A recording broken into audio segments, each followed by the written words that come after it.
name is Caroline Wong, and I'm here with my colleague, Andrew Obadiaru. We are delighted to have an opportunity to talk a little bit at GRIMMCon today. Andrew, thanks so much for joining me. Thanks, Caroline. It's a pleasure to be here and to see you again. So maybe we can start out a little bit with intros. Andrew, why don't you go first?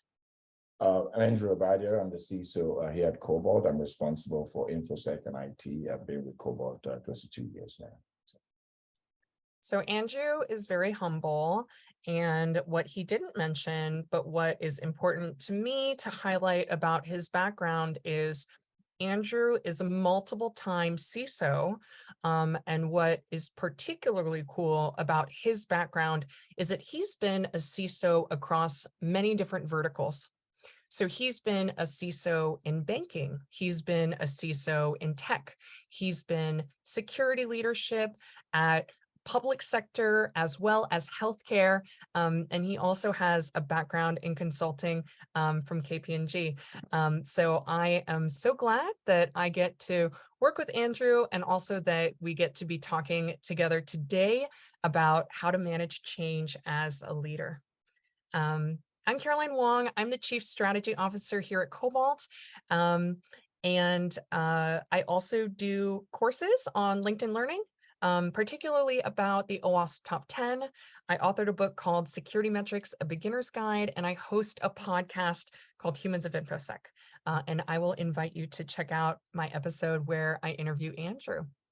So here's what we're talking about today. There's only one guarantee in life, and that is change. There has certainly been no shortage of change in the tech world.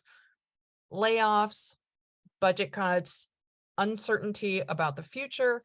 It's not always easy to navigate. As a leader, our teams look to us for reassurance and for guidance and for strength.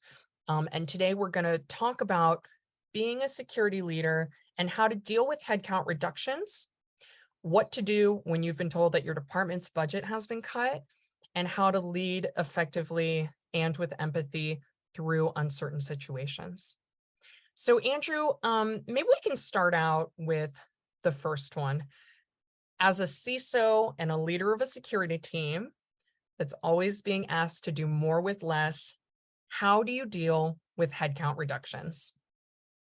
Well, headcount reduction is always tough, right? I mean, as a leader, on one hand, you understand the rationale for that reduction. On the other hand, you have to manage tasks that need to be done. And these tasks are usually essential. They're not just run-of-the-mill type of tasks. They're tasks that are essential for the protection of the organization. So how do you balance that? So once you've resolved with that change and you recognize that change has to happen, that reduction has to happen, I think you assemble your team. You look through across your team, you determine what tasks you can do without on a short-term basis. Once you identify those tasks and you look for resources you can shuffle to cover the rest of the activities that needs to be done relative to security functions across the organization or even on the IT side. So it's always very difficult, especially when you've never really optimized your team and you've always working. The team is always operating a level below what is required. And then you layer on top of that headcount reduction is even more of a challenge. So I think just recognizing what is needed, what can you do without, how do you manage your existing team to execute against that without burning everybody out? It's a challenge for every leader. So how do you allocate those tasks in a way that, one, the team understands rationale for it, and two, you recognize the challenges that this headcount reduction brings to the team, and then be there to listen to that. Obviously, the team is going to be concerned about, the change, the implication of the change for them, as well as for the organization as a whole. So as a leader, I think it's your responsibility, one, to have a clear communication as to why this change is happening, and two, what does this change mean to them, and three, how best as you as a leader to alleviate their concerns and refocus that effort on what needs to be done from the perspective of the organization. Andrew, you mentioned burnout, and actually at Cobalt, we recently released our 2023 State of Pen Testing report. This report includes data from more than 3,000 pen tests, which were conducted in 2022 across web, API, mobile, internal, external network, cloud configuration. And that actually resulted in more than 16,000 security vulnerability findings.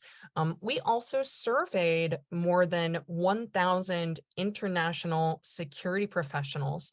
And when we talk to those folks, it seems like burnout, unfortunately, is just getting worse. So we asked a question about burnout for last year's report. And at that point in time, 58% of respondents cited feeling burnt out in 2022. This year, that number has increased to 61%. Andrew, what advice do you have for security leaders whose teams are feeling burnt out? What can you say to people? How can you support them? I mean, it's a challenge, and it's a tough challenge. It's been around for a number of years now. And as you stated, those numbers have gone up year after year. I think what most organizations are doing, most CISOs are doing, is looking for where you can automate some of those functions, right? So if your team, if we take security monitoring, for instance, it's a very tedious effort to continue to look at logs and try to sift through this noise and determine where legitimate logs are. How do you act on that, even when you have all the tools in place? So to the extent you can automate some of those functions, it'll reduce the burden on the team and allow them to focus on the big picture view and really manage to address the real legitimate concerns of the organization. So I think as a leader, you have to be in tune with your team on a regular basis, understand what task each team is doing, and be able to walk through those processes with them, ensure that there's a balance in terms of assigned tasks versus what they're able to legitimately execute against. I think it's easy for us to just allow folks to take on additional tasks, but I think it's incumbent on you as a leader to be at a very detailed level, understand each member of your team, at least at the leadership level, what they're doing, how they're executing against their time, what's on their plate, and are they taking enough time off to recharge and refocus their efforts. So I think, it's a tough balance. There are things that needs to be done, and you're cognizant of that, but at the same time, you want to also recognize what that means for the team. So I think for me, to the extent that you can automate some of those functions, one, it's great, and two, recognize what the team's doing, who has what task versus who's not, equity of task. Are you distributing this task in an equitable manner so no one feels as if they're taking on too much? I think recognizing all of that certainly helps. To manage the workload. It's not going to completely eliminate the issue, but it will bring a sense of balance and fairness to how each member of the team is approaching their task. Cool, thank you. So we talked a little bit about headcount reductions. We talked a little bit about burnout. What about when your budget gets cut? What about when you and the team had a plan to do a project and then the budget gets cut? How do you manage that from a leadership perspective? How do you effectively communicate that change to your team members? Well, I mean, we've had to go through that. Every organization, I'm sure at this point, is making some of those tough decisions relative to your budget call. So we've exercised some of that here at Cobalt, and the approach we've adopted in dealing with that is looking through the stack of technology of vendors we have, the software we have, which ones can we do without? Every software, every task, every vendor does not have the same relevance for your organization, right? There's some that you absolutely cannot do without. There's some you can push out for a little bit. There's some you can pace out a little bit. So I think what we've done is to look through those tasks. Where can we consolidate? Where is there an opportunity for synergy between two processes or two software or two vendors? And so we're taking the step to go through that process. And we've also gotten into situations where we've had to renegotiate saying budgets with some vendors to say, hey, we just can't do this, right? It's an opportunity for you to work closely with us. Let's reduce some cost here.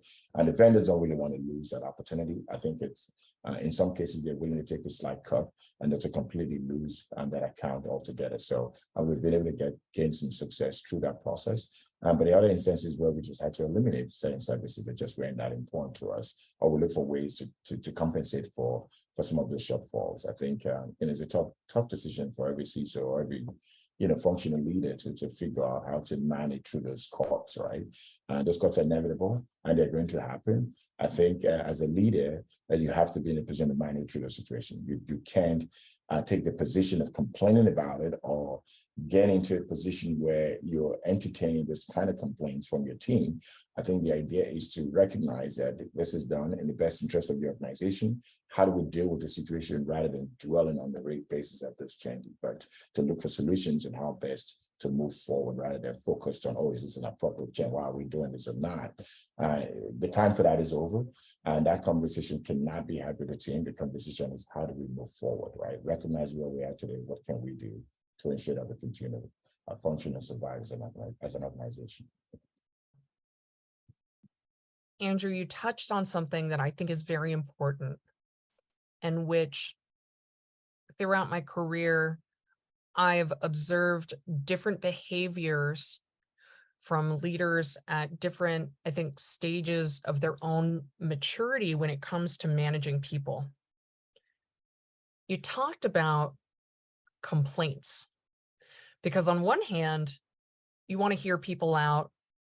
You want to give them an opportunity to share what they're thinking, to ask their questions. Sometimes I do think that leaders make the mistake of almost going too far in that direction and almost like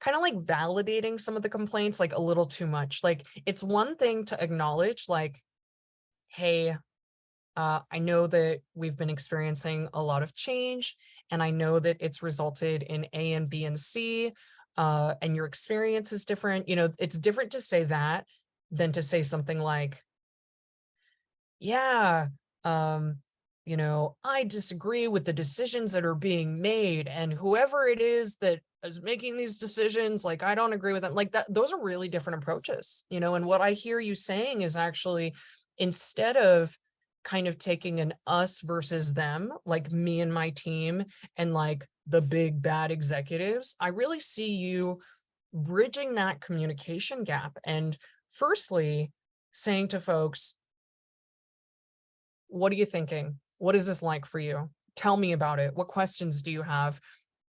And at the same time, bridging that communication to say, this is my perspective on why the decisions are being made, as well as being firm with folks on, frankly, where decisions have been made and where there's no wiggle room to change those decisions. Because I do think that's actually a super important part of leadership, particularly with regards to change, because our teams, anyone's teams, look to them to understand what could possibly be done. And the reality is, there are some things that are possible and there are some things that are not possible. And it's actually not helpful for us or for our team members if we lead them down any sort of path that's just not possible. So I think that's really cool. To me, there's another piece of that, Andrew, that makes me think that sometimes security teams feel like they don't get exposure to the big picture. Sometimes they feel like they don't have a seat at the table. And I think that CISOs and security leaders who take your approach, you're really bridging that gap. You're really saying to them, here's the bigger picture. Here's the context. Here are the trade-offs that are being made. Like, hey, person on my team, I can acknowledge that maybe you're disappointed because of salary increase amount or something, but like, let me help you understand the bigger picture from the business perspective, and some of the different requirements and constraints that we're working with. I do think that as leaders, we have an opportunity to help our team members to see things that they may not be exposed to just because of having different roles. So I really appreciate that, and I wanted to call that out. Agree. Thank you, Caroline. You're absolutely right. I mean, it's one thing to hear them out. It's another thing to feed into their viewpoint, right? So they're very distinct approaches to leadership. So I think it's incumbent on you, or it's your role as a leader, to hear them out and alleviate their concerns, right?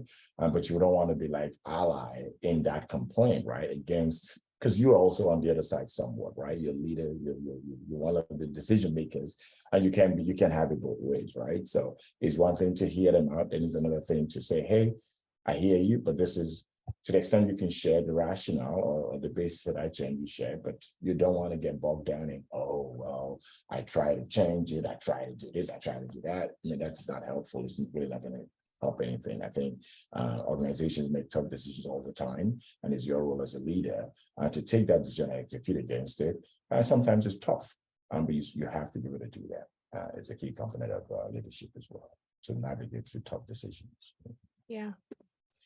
Andrew, there's another data point that we reported in our 2023 State of Pen Test report that personally I was a little surprised by. And so what we did was we talked to 1,000 global cybersecurity practitioners, and we asked them about burnout. And we also asked them if it makes them want to quit.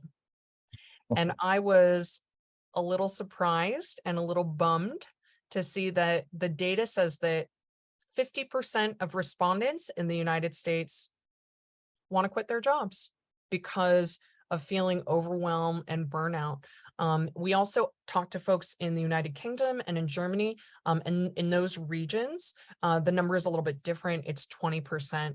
But I just wonder, like, if you have any reflections on that, does that surprise you? It does surprise me a little bit, because I think as a CISO, when you get to that level, it's more of a passion for your job than anything else. Now, I also recognize that in that part of the world, the way they approach vacation is different from how we approach vacation in the US. That's a In good Europe, point. I mean, when they go on vacation, they shut out completely and they really recharge. But here, even at a manager or director, VP, CISO level, they never shut out. They still on their phone, they're still logging at some point, and they never really completely off the loop. I don't know why that's the case, but it's been that way forever. So I think that may be something to do with that survey. But I think as far as wanting to quit your job, I mean, any job is tough when you've gotten to a level. It doesn't get any easier, right? I think it comes with the territory. So I'm curious to know how the people they surveyed, how those survey questions kind of went out. But I'm not in a position where I feel frustrated or I want to quit my job. I recognize that it's challenging, and every day is not challenging. There are days that are challenging, and it is also, but also on the flip side of that is also a sense of accomplishment, getting to where you've gotten to. There's a feeling of fulfillment, there's a feeling of satisfaction. So I think it's a balanced approach for me. I don't expect one side to weigh too heavily. There's always a balance, right? So there's a benefit to being a CISO. There's also the drawback of that, which is the challenges of having to navigate tough times, tough decisions. So I think you can never have it all, where everything is just mellow through it. If that's the case, then it would be in leadership, right? It's not meant for everyone. I don't think it's I don't know. It's interesting to get that feedback. Yeah. I think that when I read that statistic, I was surprised and I was kind of bummed out. And I actually think that it demonstrates to me the importance of you and I having this conversation here in this way. Because I do think that there's an opportunity for security leaders across the board to change their approach to change management and leading through change. I will take this opportunity to brag about Andrew's leadership in a data-driven way that folks may not be aware of. But one of the things that we do at Cobalt is we do a thing called Employee NPS score, Employer Net Promoter Score. And Andrew, your team's scores are consistently high. Right now, your team score is right now, your team score is several points above the company average, and it's also several points against the true benchmark for technology. So clearly you're doing something right. I do think that for folks in security, we have interesting problems to solve. We do work that contributes a positive impact to the world. And sometimes it's a lot of work and sometimes we get burnt out. It can be both things at once. We can both be in the midst of layoffs and uncertainty and budget cuts, and we can still feel appreciated by our team members. We can still feel like the work is being allocated in a fair manner. We can still feel like our leaders are transparent in their communication with us. We can still feel like the work that we're doing matters and is important. And so in any given moment, I do think we have an opportunity to lead.